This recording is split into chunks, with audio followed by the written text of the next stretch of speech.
Hey, good morning, good afternoon, good evening, wherever you may be. Scott Luton and Karin Bursa with you here on Supply Chain Now. Welcome to today's live stream. Hey, Karin, how you doing today? Hey, I'm doing great. Hey, Happy New Year to you and the whole Supply Chain Now team, and Happy New Year to all the supply chain movers and shakers who are with us today. I echo that 1,000%. And this is going to be a great new year. Full of, it's going to be friction free, it's going to be disruption free, and of course not. Can you send me a pair of those rose-colored glasses, please? Just pop them on once in a while. That's our job, right? That's why global supply chain management professionals exist, right? And but it's going to be a very successful year. And I want to echo what Karin said. Happy New Year to all of you out there. And hey, Trisha is here right there in the comments. Happy Buzz Day, Happy New Year. Let us know where you're tuned in from around the globe. It's supply chain is ultimate global team sport. Okay, so Karin, today it's the Buzz, where every Monday at 12 noon Eastern time, we discuss a variety of news and developments across global supply chain and really global business. News that matters, what we like to call it. And hey, for the whole month, the whole month of January, the Buzz is powered by our friends at EPG, a leading global provider of unified supply chain execution software. EPG has over 1,000 team members across 23 locations worldwide, serving over 1,600 customers. You can learn more via the link we're dropping in the comments to see how EPG and what they can do for your team. Karin, big show teed up here today. We're going to be looking at the biggest developments in global supply chain from 2025, at least some of them. We're going to be getting a few predictions for 2026. Mm-hmm. They may not be as rosy as mine were a minute ago. We're going to be discussing interesting results from a recent supply chain survey. And we're going to be talking about how a lot of supply chain organizations, well, they still just can't understand the big picture. All that, a whole bunch more. And even better, in about 12 minutes or so, we're bringing in a special guest, our dear friend, Alex Pradhan with Alchemy Advisory. Love reconnecting with Alex at Gartner out in Denver last month, along with Karin and Jake and many of other friends. And you're going to enjoy her perspective today. So the $1 billion question, Karin, and I already know your answer. Are you ready to go on the first edition of the Buzz in 2026? I am, Scott. It is a great time to be in supply chain, and I'm so happy to be with you today. Can't wait to cover some of these topics. Me and you both. So, folks, stay tuned for a big edition of the Buzz, powered by EPG. You can learn more at epg.com. Okay, Karin, let's see here. Before we dive into the news here on the Buzz and bring in Alex, we're going to hit three things on the front end, right? Three things on the front end, starting with one of our favorite resources, gets published almost every week. It's With That Said.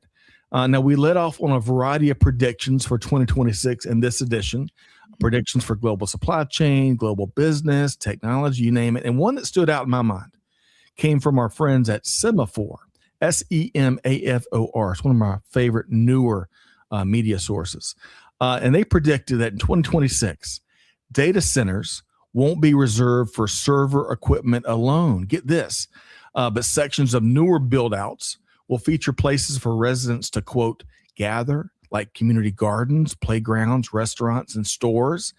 The addition of community spaces will attempt to ease negative sentiment towards data centers, end quote. I find that to be intriguing. You can check out more predictions for 2026 in this edition of With That Said, along with resources, live events, and more. And give it a read. Let us know what you think. But Karin, back on the predictions side, any of those stick out in your mind, or anything else in this edition of With That Said? Yeah, I thought that article was really interesting, and it is an interesting attempt to counter some of the criticism. But the size of these data centers is just enormous. So the fact that they're trying to incorporate some community space and green space is a good thing, because I think we're all going to need the computing power. My takeaway from With That Said was really a related article, which was on power, and that we can no longer take access to power or energy for granted. That in production, in distribution, but also in computing power to feed those large data centers, we really need to be looking at the infrastructure to support growth into the future. Yeah, excellent points, Karin. Folks, go check out With That Said. Trisha dropped the link right there in the chat. And folks, energy, to Karin's point, energy, power generation, the demands that's being placed on our energy infrastructure around the world due to a variety of factors, but of course, due to data centers. They're being built left and right. And if we want to keep fueling innovation and everything that it brings, we're going to have some big decisions to make, starting right now when it comes to power generation. Is that right, Karin? I'll give you the final word. I totally agree. I think it's a big opportunity. I think we need to look at it not just in North America, but on a global basis, because one of the high value propositions of artificial intelligence is its accessibility. And we want that accessible to all cultures around the world and all talent pools. That's right. That's right. Leaving no one behind. Good stuff, Karin. All right. So it's number 2. We got 2 more things to cover before we bring in Alex Pradhan. Here at the start of the new year, I've got one big question for you because you've been busy. 2025 was a banner year in the Bursa household. But what was 1 or 2 of your favorite shows here on Supply Chain Now last year? There were so many great shows. I don't know how you and the team produce so much great content, but I had the opportunity to participate in a number of different shows and discussions on everything from power to distribution to Christmas trees.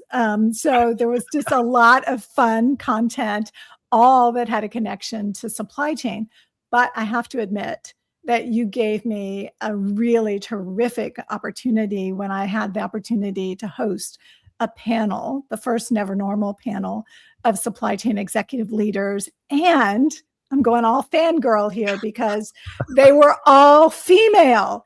And I had never had that opportunity before. In fact, something like that may never have occurred before. But bringing together supply chain executive leaders like Stephanie Beal and Tamara Fensky and Eliza Simonova and Whitney Schlesinger, and last but not least, Sylvia Wilkes, was such a highlight for me. And I want to thank you for that. But I also want to encourage our audience, if you haven't tuned in and listened to what these leaders had to share, you can still do it. So that's available for replay on demand on Supply Chain Now. And I just encourage you to just carve out some time, grab a cup of coffee, and listen to what these really high impact leaders had to share with us. Karin, you stole some of my thunder, although that was thunder I had planned for and expected for, right? Yeah. I admired the panel and your job of getting so much goodness, and getting an hour with a single chief supply chain officer is like, a gold bar you got to protect. But to have 5 dynamos, to Karin's point, share their perspectives on a variety of topics. And folks, you can check out the on demand. So Amanda and Tricia, if y'all be so kind to drop the link, make it really easy for folks to go back and check either the on demand version of the whole show, or Karin had some great blog articles that offer some summary findings too. And Scott, you've got the next panel coming up this week. So everybody wants to tune into that as well.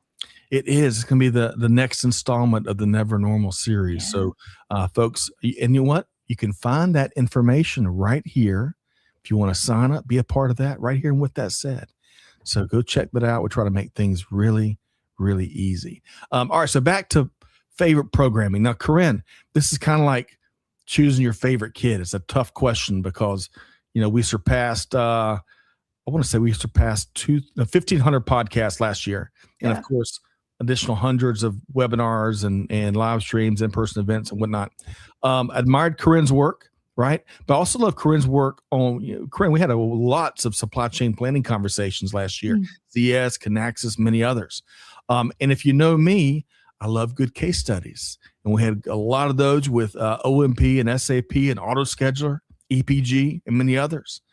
I enjoyed, Karin, I don't know if you caught any of our programming with Easy Post. I love practical, informative, no-nonsense shows. And I tell you, those shows help shippers of all sizes. Plus, who's not a fan of Lori Boyer?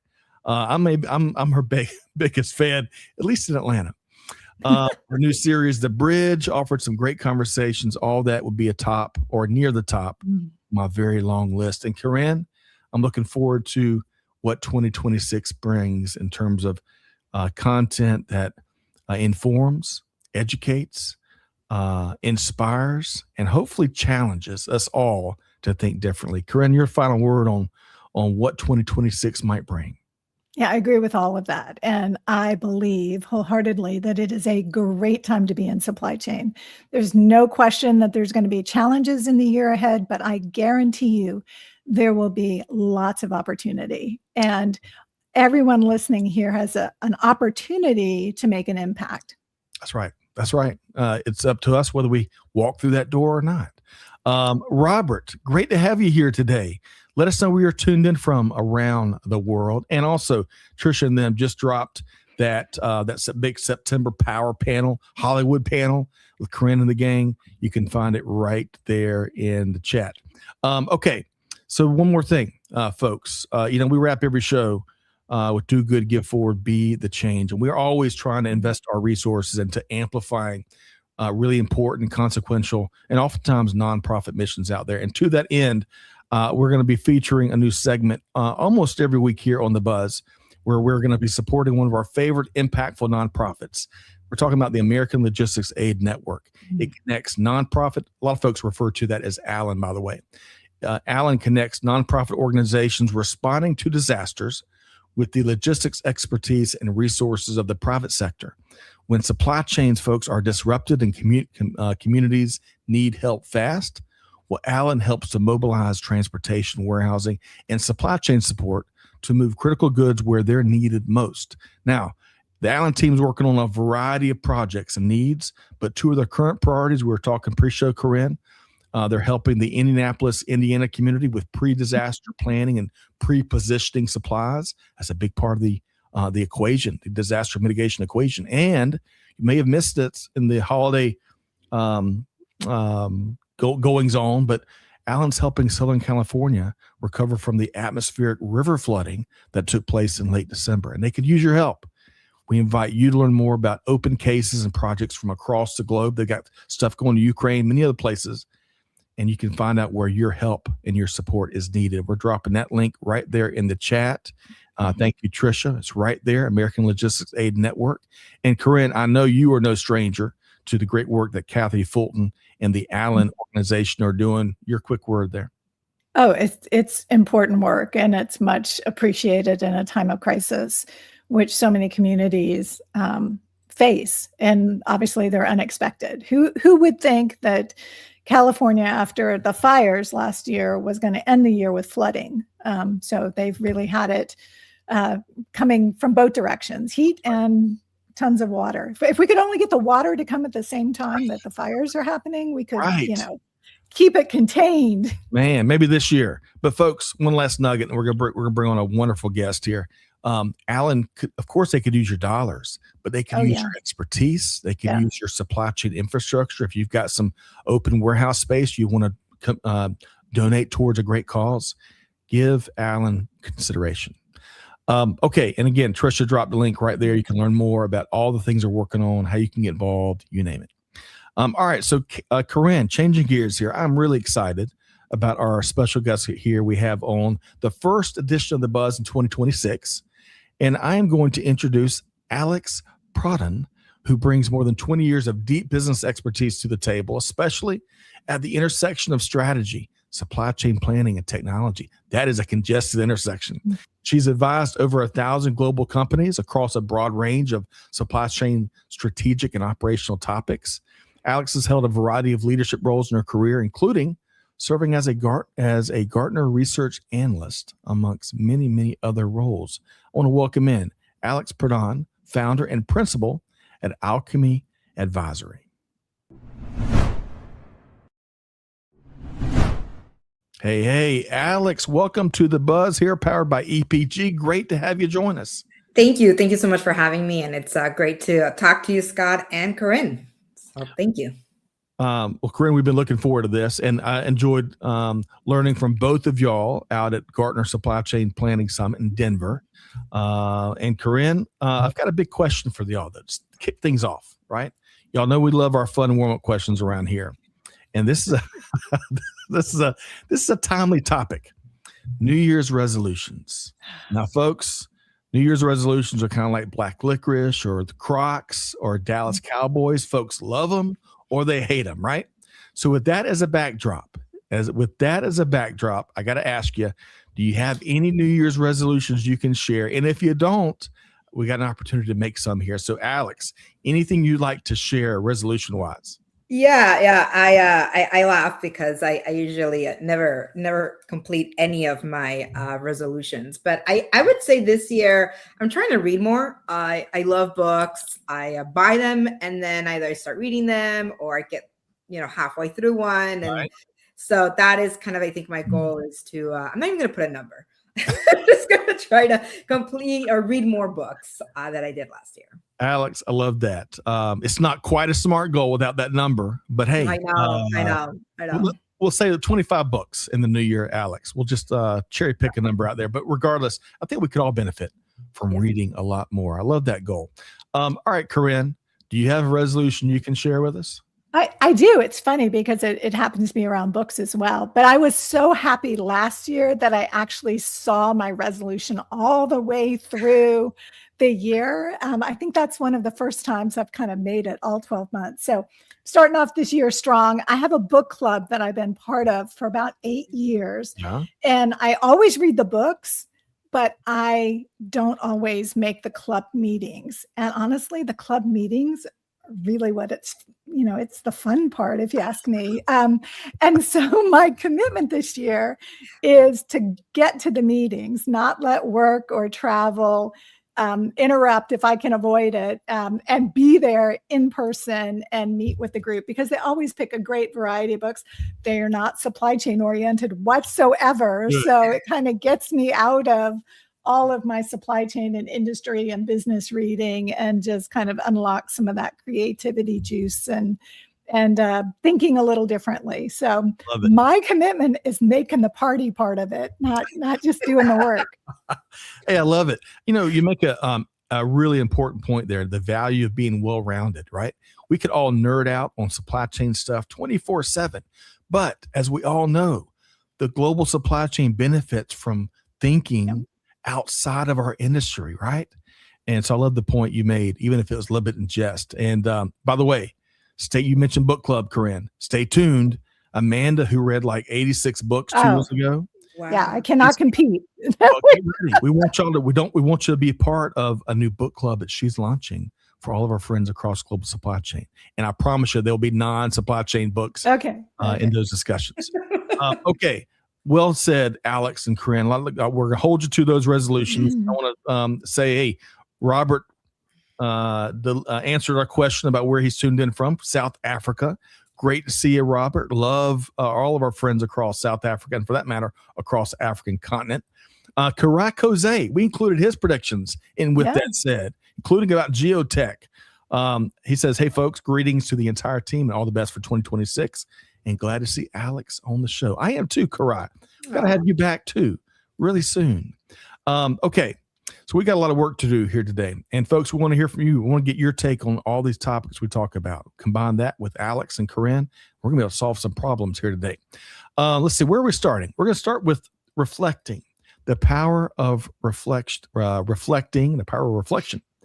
I really enjoyed this reflective piece from Supply Chain Dive. It took a look at how 2025 transformed supply chains. And I'm gonna share a list from this article, but we all know, folks, this is not meant to be a holistic or comprehensive list. We'd be here for hours. But some of those that they called out, the California wildfires, which Karin talked about earlier, rebuilding continues to take place there. Trade wars, in particular, U.S. trade policy towards Mexico and Canada is still evolving, for that matter. The subsequent inventory front loading that we saw across the U.S., which made for a really unique peak season. We're all kind of waiting to see how the pending marriage between Union Pacific and Norfolk Southern, how that comes together. It'd be historic if it does, gets past those regulators. U.S. investments in the critical mineral supply chain, that's a story we're going to only hear much more about, hopefully see a lot more action around. I bet Karai Jose could talk to that. And really, that's just a few of the bigger stories and developments that shaped and impacted 2025, and all will continue to impact 2026 and beyond. So, Alex, that begs the question: when you look back at 2025, what are some of the bigger stories that stand out in your mind? Yeah, as I think about 2025, I mean, it was definitely a year that was defined by, let's call it systematic disruption. And you definitely highlighted a combination of whether it's trade policy shifts or labor unrest, natural disasters, and just overall operational uncertainty. And so that's really forcing supply chain leaders to adapt quickly and rethink their strategies and build that resiliency.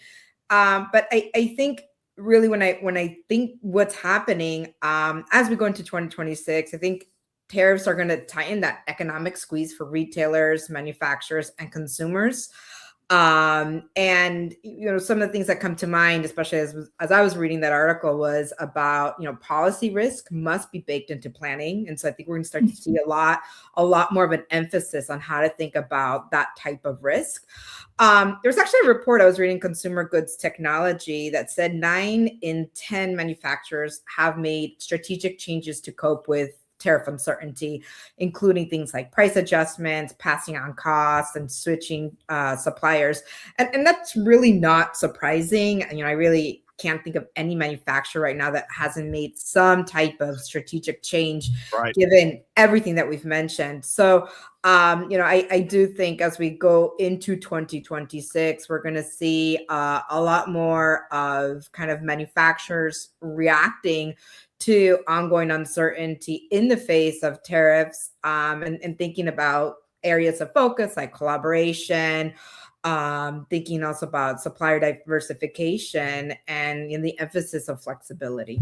Yes. Well said, Alex. Both coming and going, 2025 and beyond. We're going to touch more on predictions in a minute. But Okay. before that, Karin, weigh in on 2025, whether it's anything that Supply Chain Dive kind of pointed out or the top stories that really stick with you. Yeah, I think Supply Chain Dive hit the highlights or the big impact items. And the big story is tariffs. But really the part of that I think gets forgotten is the volatility on the tariffs. So when they were first announced, they were going to be implemented inside, of 2 months time frame. And then that time got extended and came back and forth. And it's all of those variables, as Alex mentioned, that we need the ability to model. So it's not just the tariff increase itself and the price impact on that. It's the timing of when that gets implemented, right, and what impact that has on our inventory policies. And like you said, Scott, we did a lot of front loading, right? We hoarded inventory. We brought it in early when we thought we knew what the cost was going to be, but then we had additional storage costs associated with it. But we need the ability to model that as well, right? So we had, the West Coast ports were seeing congestion as a result of front loading inventory. So all of those variables come together. I just think that the story for 2025 was that when we look at sales and operations planning, or we look at planning our supply chains, we got to be fast. Yep. And we got to bring in more variables, and we have to pull in these market indicators. That's not going to change. Yeah. Well said. Alex, you're going to add something? Yeah, and I think what Karin is mentioning, what's really interesting about the inventory story is that, if we look back at 2024, the focus was on those finished retail goods. And this year, actually last year, right, 2025, it was on preloading sits upstream in that middle mile. So wholesalers, distributors holding both those intermediate and finished goods, which is kind of amplifying a bit what we saw, those financial constraints. And I don't know about you guys, but I noticed, for example, that we saw earlier than usual holiday promotions and discounting as retailers work to clear a lot of that preloaded stock to avoid long-term carrying costs. I was starting to get, I think it was in September and August, emails and text message promotions about, Christmas. And I was like, it's still the summer. But all kidding aside, though, I think also that domino effect or that ripple effect of sort of where it is going to happen with tariffs. Even as we go into Q1, looking at, for example, reverse logistics cost and returns, accounting for 17% of annual retail sales. So, I think that will be really interesting to see if if we see an increase, for example, in returns as well. Yes. A lot of good stuff there, Karin and Alex. Gosh, we could spend the next couple hours on your responses. But I would just say the smearing that you called out, Alex, because I got emails on Easter, I think, this morning. We're going to really see it with July 4th here in the States because it's the 250th birthday of the U.S. So we're going to have July 4th overload. So we'll see how retailers play that. Let's see here. I want to get to the prediction side. Now, so I got to tell you, I enjoy reading all the predictions that come out at the beginning of every year, or maybe the end, right before the beginning of the new year. Some go bold, others go a bit more on the safer side. And I'm not picking on anybody, but this blog from our friends at Oliver White goes a little bit more on the safer side, if you ask me. Now, for the record, though, I should say, Karin and Alex, I'm all for a boring, vanilla year here in 2026 after last year, right? But here, check this out. They predict tariff impacts becoming the norm, manufacturing boom in the U.S. finally coming to fruition. Everybody's been tracking that. IBP, integrated business planning, continues to evolve. And as we all know, AI is going to continue to dramatically increase the speed of decision making. Got to be ready to move faster and faster and righter. But all that and much more, you can check out the article. We'll drop that in links. But I want to ask you both. And Alex, you get a tough question first. What's a couple of your predictions in 2026? Sure. I guess I'll go first. There's a lot of conversation about AI. And so to me, I think AI fatigue is coming. Yeah. This is where we're going to start to see that the hype is ending. Could we say AI is not cool anymore in a way? We've seen that blockbuster deals have soured quickly, especially, with OpenAI.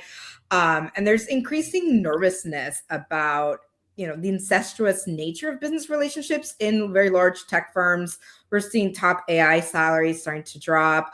And I think within the supply chain community, and especially in technology, we're seeing more level-headed conversations and webinars about AI. So in a way, it went from the spectrum of, AI is going to, call it, magically solve everything, to now we're talking about the real challenges of AI adoption. But if I had to replace going into next year, or this year, I should say, the AI with kind of new buzzwords, I'm going to predict that this year it's going to be the year of the ontology and orchestration.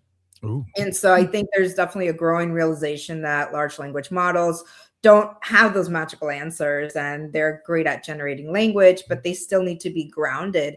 And so that grounding really comes from having a clear structure that defines what does data mean? How does it connect? How should the outputs be shaped?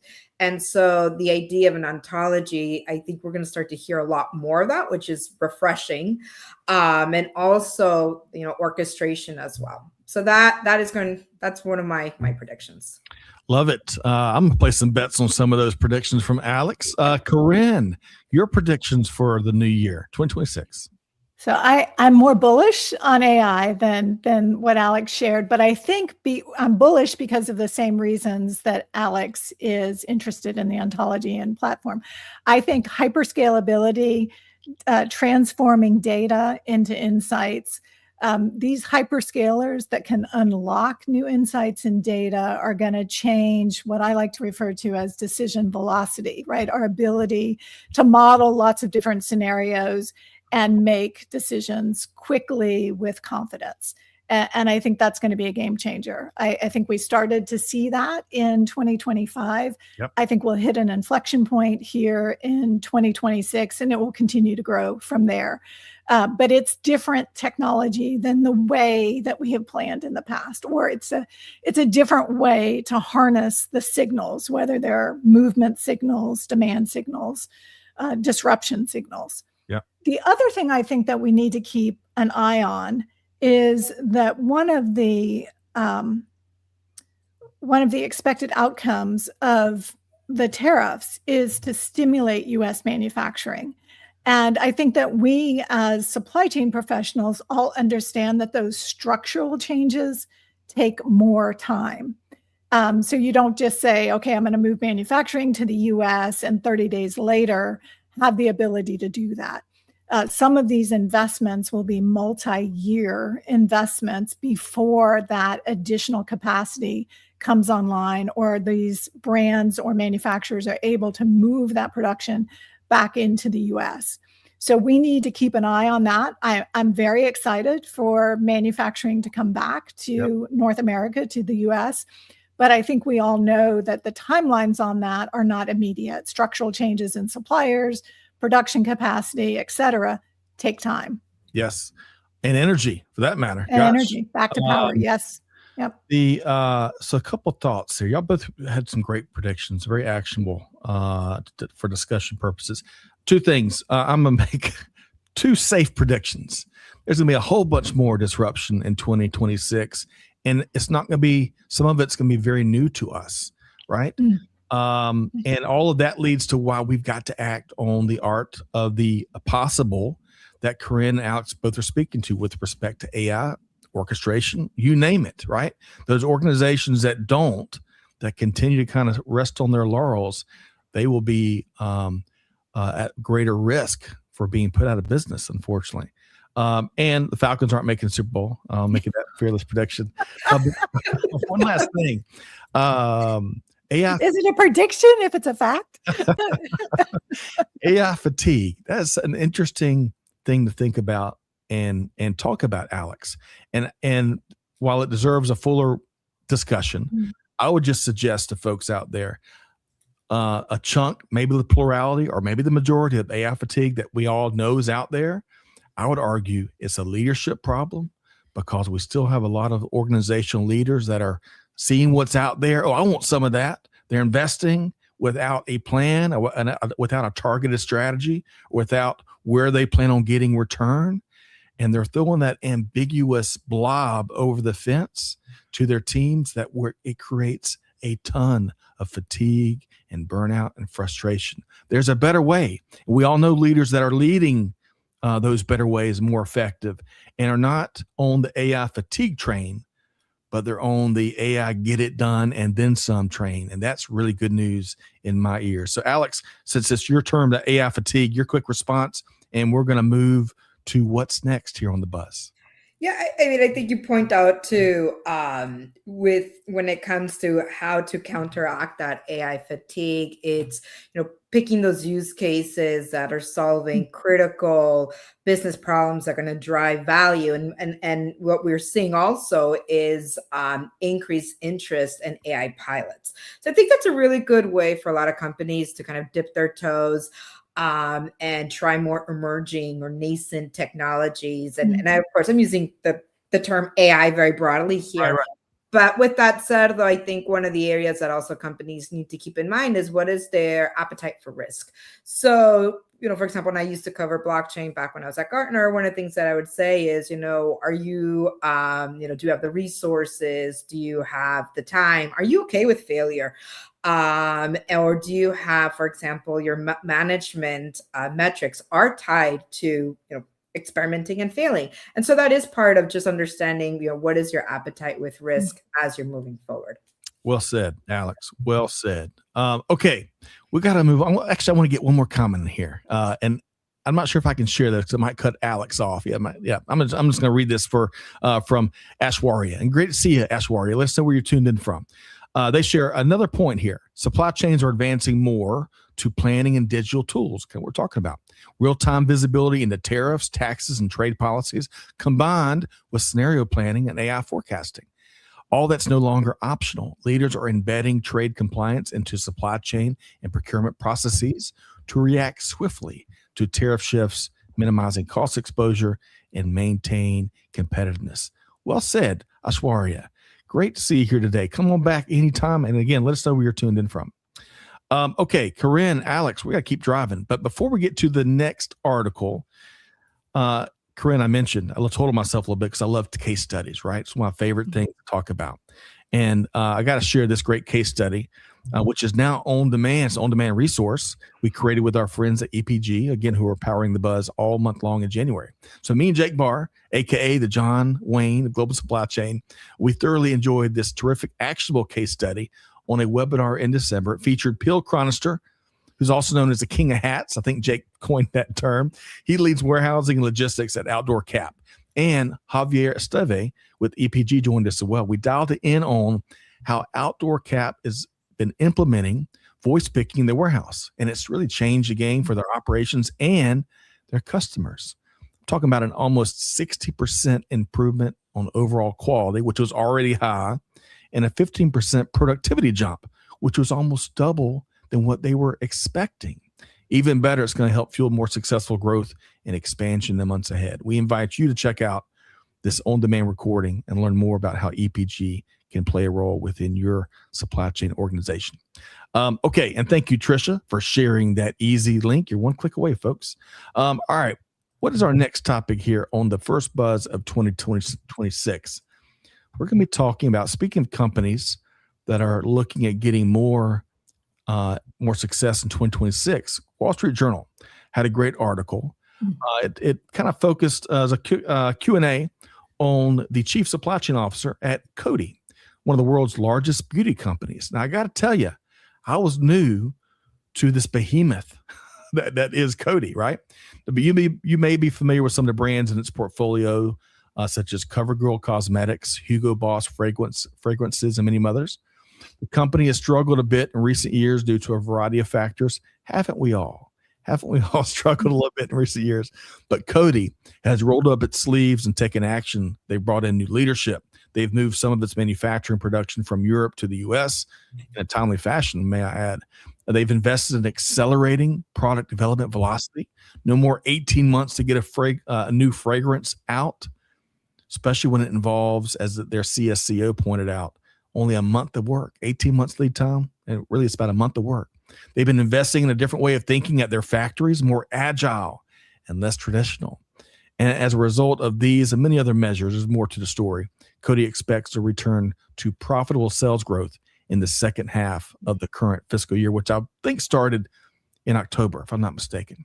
So, Alex, whether it's something that Coty's doing, are you seeing other companies make the moves that Coty's making here, Alex? Yeah, no, we definitely are. I think when I look at that article and in general, what's happening across the market is that consumer expectations are rising faster than that supply chains can adapt. And so there's sort of this growing gap between what do consumers expect? They want, fast, flexible, low cost experience, and what supply chains can reliably deliver under all the pressures that we've been talking about for the last hour. Tariffs, regulatory complexity, demand volatility, and the challenges with data. And so I think we're starting to see a little bit of this tension, that it's not just about cost cutting alone, but it's serving what is it that the customer really wants. And I think what I really found interesting about that specific use case was that it's decision making is the most important thing. So if you really are reading it, it's not so much, yes, agility is important, but it really points to how do we improve our decision-making processes. So it's not just faster, but more intelligent and of higher quality. And I think that is a theme that we're going to be hearing a lot more this year, especially with new product introductions or new product developments, and thinking about what is those right decisions to help with the ultimate outcomes of the business. Yes. Fast, just faster isn't good enough. Actually, it could be a whole bunch more trouble. And then secondly, kind of to one of your main themes there, and I'm pointing the finger at me, we are fickle as consumers. We are fickle, and we're getting fickle faster, it seems. Karin, your thoughts on what Coty is doing here? Yeah, I think it's about time. Coty has been struggling for a few years. So I'm excited to see some of these changes, some structural changes, but also they are incorporating artificial intelligence, not just from a supply chain perspective, but in the product design or new product introduction.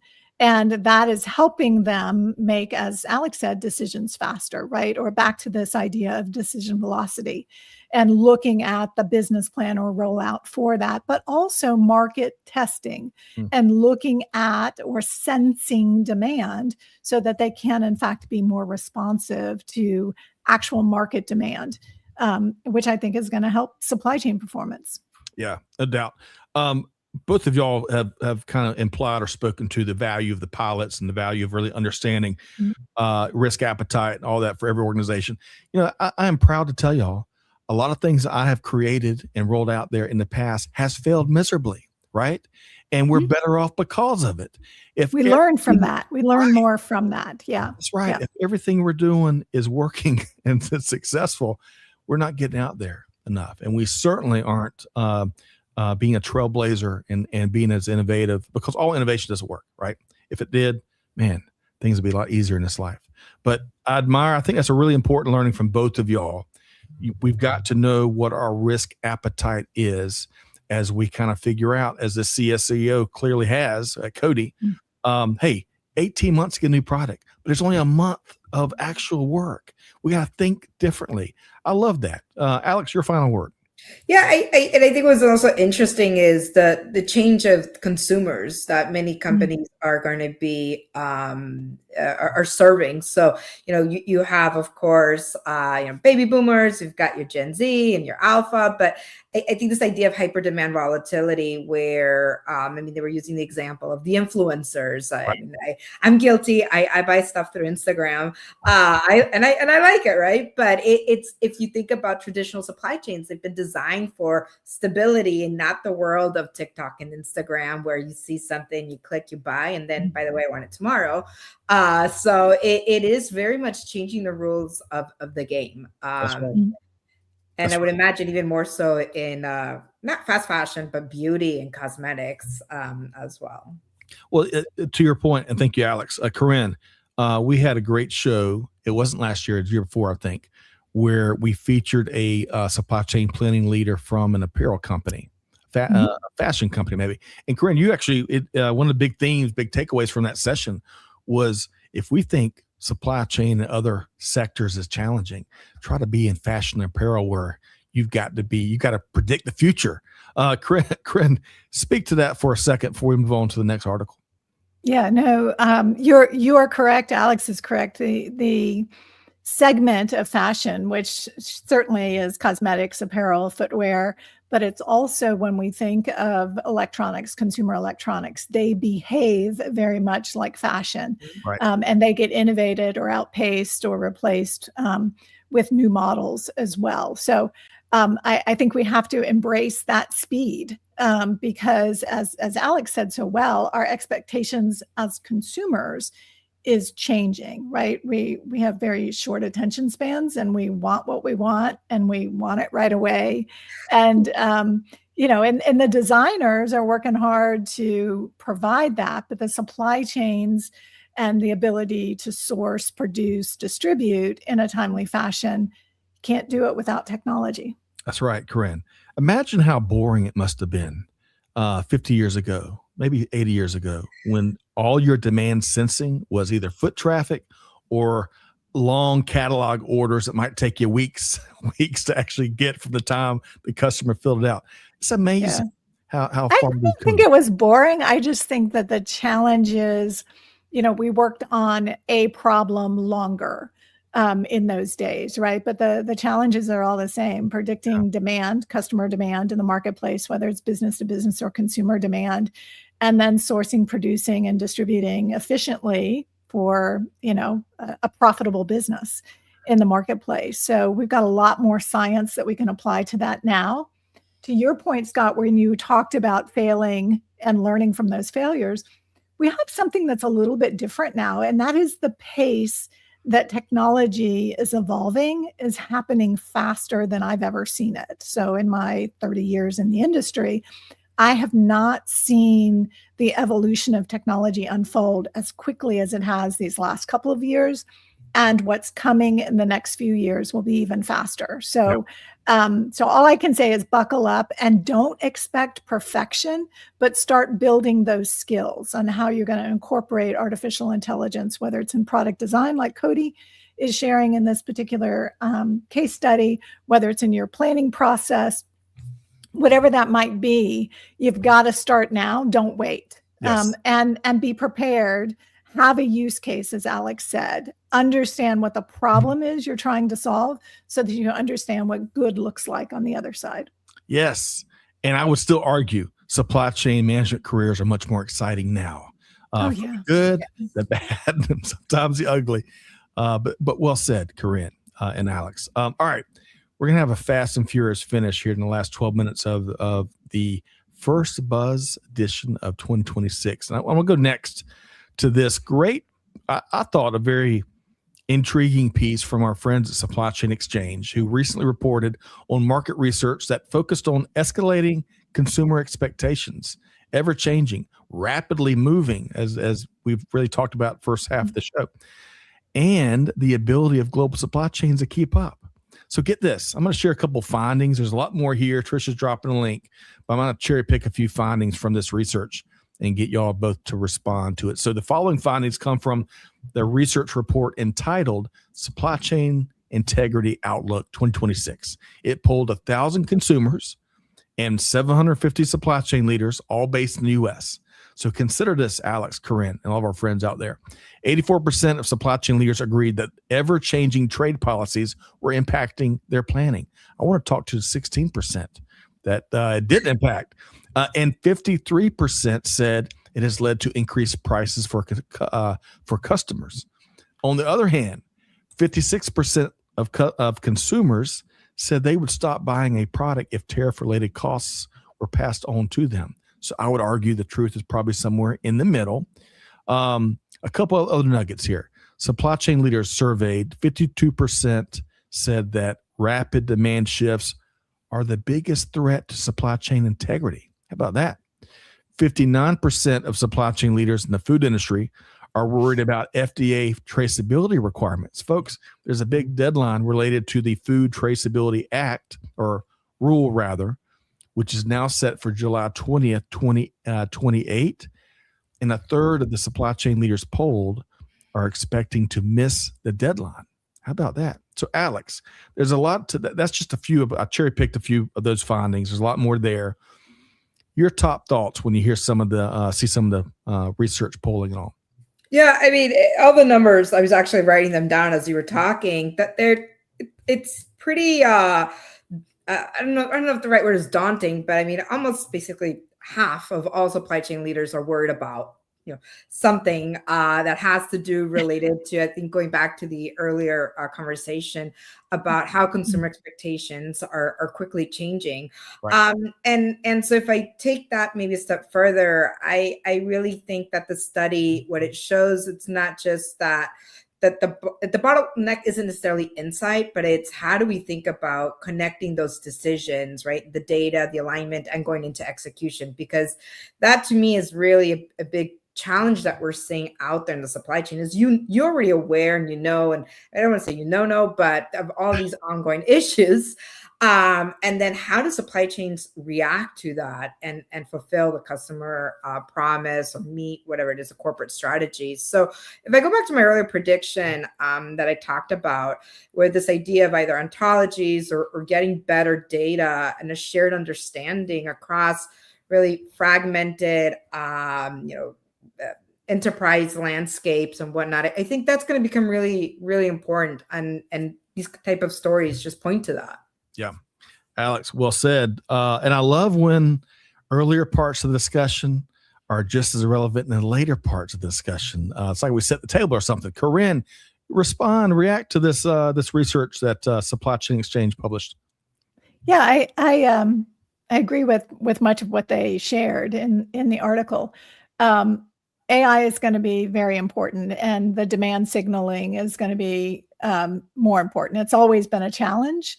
The question is, what do I do with the insights that I get? And does that mean that I not only need my enterprise data, which is what most companies use to produce their demand forecast, but I also need to bring in market data, and that market data has to be specific to the region or community or marketplace that's served. And it's bringing these things together to drive more precision, because my demand in the Northeast of the United States might be very different than it is in the Southwest of the United States, or a weather event, as we spoke about before, may drive demand for certain goods that there's only moderate demand for in other marketplaces.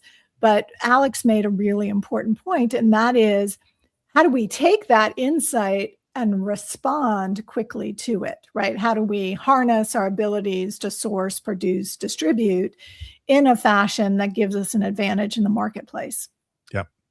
Alex and Karin, we're going to have to leave it there. I'd love to dive in deep into a lot more of these findings, but folks, good news is you can. Trisha's dropped a link right there. You can, you're one click away from checking out Supply Chain Exchange's thoughts on the research and also downloading the original research as well. And hey, David Food, great to see Dave Food here. Awesome discussion he shares. I really enjoyed a show or a couple shows with Dave last year, as a matter of fact, doing some great things in global supply chain. Okay. So Alex and Karin, I don't want to take out any of the stuff we've got left. So I'm going to use this next one from our friends at 0100 kind of as a lightning round, right?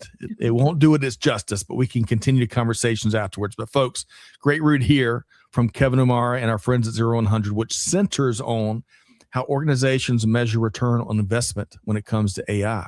So here's a nugget. At the beginning of this read, I want to share. I want to quote it and get Alex and Karin both to kind of react to.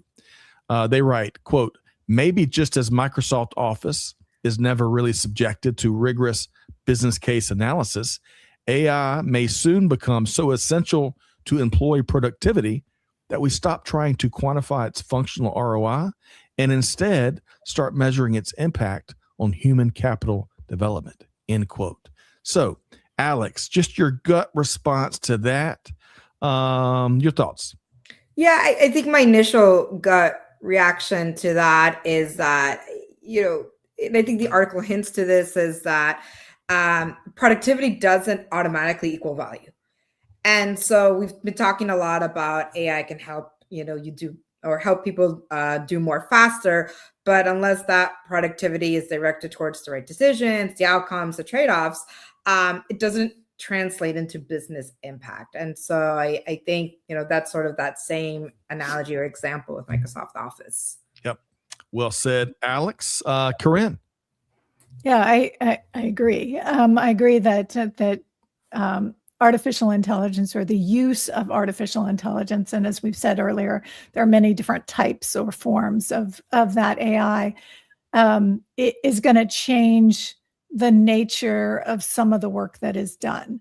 And I think we're just scratching the surface on what that looks like. But I love to tie that back to a term that Alex used earlier, which is orchestration. I love this word orchestration because it makes me feel like we're back in the driver's seat. Yes. Versus simply being reactionary to what's happening in the forces of nature or supply chain around the world. And I think that harnessing this technology and looking at how it changes job profiles or performance profiles or prioritizes the work to be done, or the workflows in which it's done, is going to allow us to take control back. So that may sound a little backwards, that artificial intelligence is going to let us take control back. But I think if we employ it correctly, it will. I agree with you, Karin, you and Alex. And I wish we had more time to dive in deep because it really great article here from 0100. But folks, go check it out. Trisha dropped the link. And by the way, we got to have Kevin O'Mara back. Yeah. Karin, he joined us for the bridge early this year, second, third appearance with us. And I tell you, the George Clooney of global supply chain is one Kevin O'Mara. I saw him in November, and we were talking about this topic that this article is about, and the work that 0100 is doing in how AI is impacting the nature of work or the organization itself. With a keen focus to supply chain, but overall business performance. Okay, outstanding. All right, one more thing, and we wrap with this as a cleanup hitter. Alex, I really enjoyed an article that you shared a few weeks ago. It's entitled "Orchestration in Isolation: Why Supply Chains Still Can't Understand the Whole Picture." End quote. Now, I got to tell you, Alex. I hope I'm not the one, because I've said some version of visibility is table stakes or some version of that. I hope that wasn't me. But this is a compelling piece. But Alex, what's the primary message you're conveying in this piece from a few weeks ago? Yeah, the main point that I think users and the audience should take away from this is that when we think about business value, real value, it comes from connecting the visibility, the decision making, and how do you coordinate all of the different decisions across the entire supply chain. But also having the right balance of automation and the human, so the machine and the human together. And so I really want to implore to people that orchestration isn't just about reacting faster to disruptions, and that companies may get that false sense of, we are orchestrating because now we can see things quicker and react to that faster. But it's really about making those better system level decisions that actually move the outcomes. And so it's a bit different than I think historically we've been very focused on. I can see, I get that visibility, and I can react to disruptions. Still very valuable, but that again is not quite orchestration. So the blog goes into that a lot more. Well said, Alex. Folks, you should give it a read and let us know what you think. Karin, when you hear that, when you hear Alex's thoughts there and the blog itself, your thoughts? Yeah, no, I thought it was very well written, and back to this theme of orchestration, Alex, I like recapturing that. You said something in your blog about that we refer to too many ors as we look at our different scenarios that get evaluated, this or that, versus looking at this and that. And I think that technology, as it continues to evolve, is going to let us take that visibility from the proverbial four walls, which is very narrow and maybe have some blinders up, to start opening that up and looking at our trading partners, our customers, our suppliers. This is something that supply chain has desired to do for decades. Back at the year 2000, when we talked about CPFR, collaborative planning, forecasting, and replenishment, I think technology is now getting to a point where it's easier to harness. But then we need to think about our supply chain and our business differently, which is one of the takeaways I got from your article. Yep. Thank you. And folks, give us your thought, whether you agree, disagree, call what stands out to you in Alex's article. We're dropping this right here. Thank you, Trisha. I couldn't find it amongst all the other links. We covered a lot of ground here today, but it is a great read that will undoubtedly generate some thoughts for y'all as well. Alex, well done. Really enjoyed that. And by the way, David says, as supply chain executives, for the sake of our companies, we need to get better at asking better questions of our planning, especially as we start using AI. That is right. AI is still figuring out how to ask questions. Humans ask a lot better questions than AI thus far, but you never know what's right around the corner. I tell you what. All right. So let me ask you both. Really have enjoyed a great discussion here today. We're running over for a couple minutes. It's the bonus edition of the Buzz here to kick off the year. How can folks connect with you, Alex Pradhan, and the cool things you are doing at Alchemy Advisory? Yeah, sure. So you can go and connect with me on LinkedIn. So I think you have my link there that you shared, and feel free to send me the DM, a direct message, and that's the best way to get a hold of me. Outstanding. And we'll have to talk more about our mutual love for Oreos, which I think we have talked about previously. Yes. That won't be on my diet for 2026. That's okay. Karin, Bursa, you're doing really great things here at Supply Chain Now, and many other organizations, including your own Nurakio. How can folks connect with you, Karin? Yeah, absolutely. LinkedIn is a great way to connect. Give me a little context about, what you're interested in covering.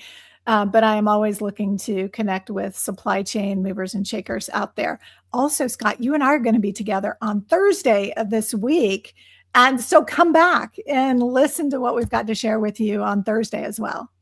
Karin, it's a great call out. So folks, this is our first live show of 2026, but on Wednesday and Thursday of this week at 12 noon Eastern time, you can find live programming. We continue on Wednesday, our never normal roundtable discussions, right? We got a trio of supply chain dynamos and supply chain leaders.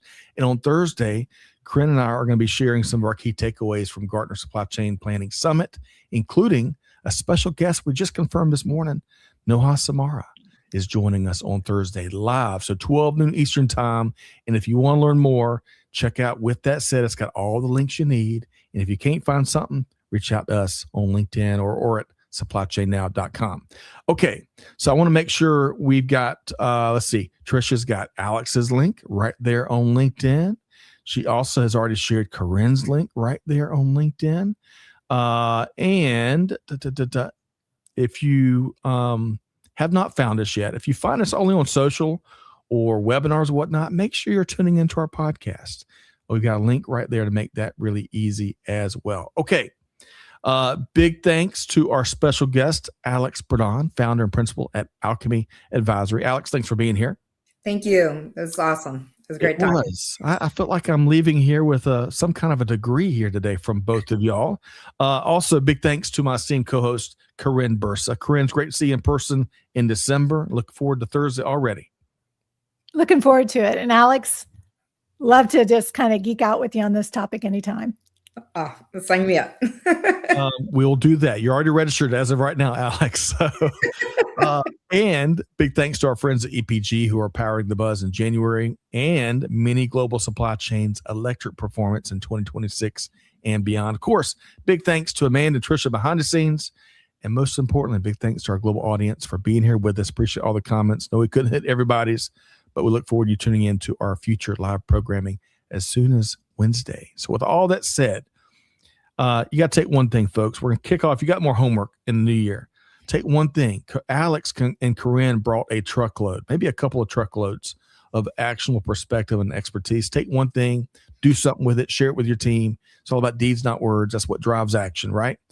And with all that said, on behalf of the entire Supply Chain Now team, Scott Luton challenging you, do good, give forward, be the change that's needed. We'll see you next time right back here on Supply Chain Now. Thanks, everybody.